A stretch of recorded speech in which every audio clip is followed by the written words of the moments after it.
What's up, YouTube? It's your boy Hugo Strange one more time here with another Justice League video. So last time we talked about casting. Today we're gonna get into the treatment of the character.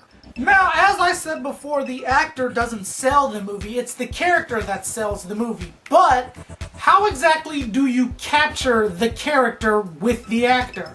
Appearance is a big one, but understanding the character fundamentally is an even bigger one. Using Captain America as an example, if anybody remembers that scene when Steve Rogers is talking to Stanley Tucci's character, his name escapes me at the moment, but anyway, Stanley Tucci says that wars are always fought by big guys and maybe this time we need a little guy.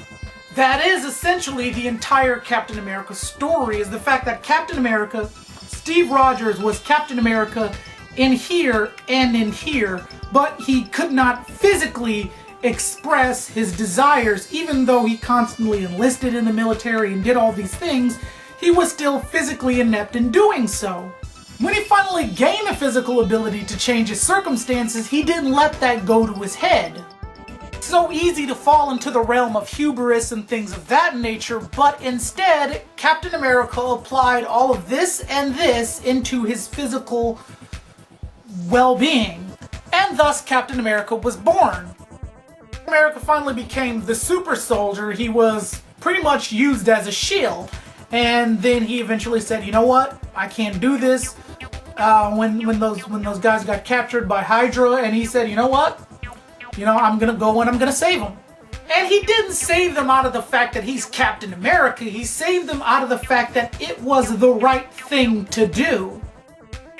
The Captain America story basically became, with great power comes great responsibility, because now that he has the physical ability to change his circumstances, he needs to maintain this and this in order to not let it go to his head. Because in that movie, we constantly saw that Steve Rogers was not the kind of person who had the physical capabilities to do anything, but had the mental capabilities, as seen in that scene when Tommy Lee Jones tells the guys that if they get the flag, then they get to drive home, and all the guys are using their muscles and their physical abilities to climb the flagpole and fail at it.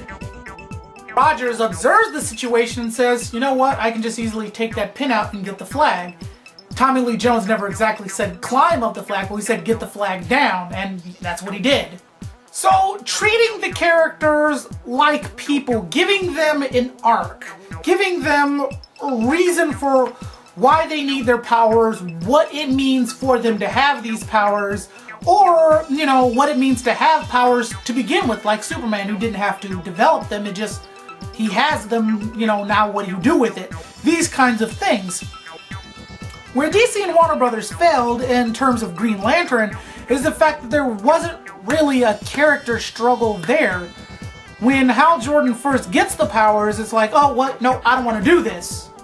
And then for some reason, he ends up doing it, and I don't quite get what that means. I mean, sure, if they wanted to make the whole thing about fear, they could have done that with Hal Jordan discovering that his ring doesn't work. Why doesn't his ring work? Because he's afraid, because he's constantly focused on the failure, on the fact that he may fail, that he may do all these other things instead of succeed. How he gets over that is to understand that courage is not being not afraid. Courage is more or less doing things in spite of fear, which I don't think was communicated in the Green Lantern movie. Now, the reason why I can talk about a Justice League movie and an Avengers movie is because the Avengers pretty much gave every character their own movie and build on the characters in the Avengers, meaning we got to know more about Hawkeye and Black Widow in the Avengers, not necessarily in their own movie, which is great.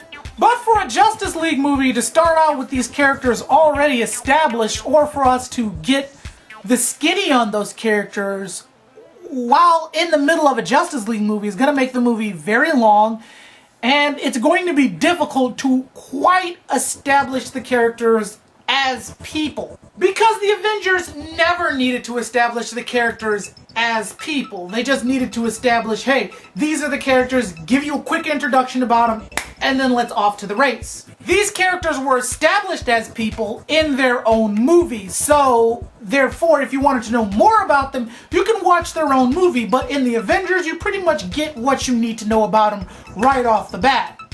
With the Justice League movie, however, yes, we do know about all of these characters from comic books and things of that nature, but you can't bank on that going into the movie. You have to understand that the common film goer is not going to know who these characters are or exactly what their deal is. And I'm not saying you gotta spoon feed them, all I'm saying is you gotta give them something to work with. Anyway, that'll do it for me. I'll be back with another Justice League movie. Anyway, that'll do it for me. I'll be with another... Anyway, that'll do it for me. I will have another Justice League video coming after this one. So stay tuned, and as always, I'll catch you guys later. Peace.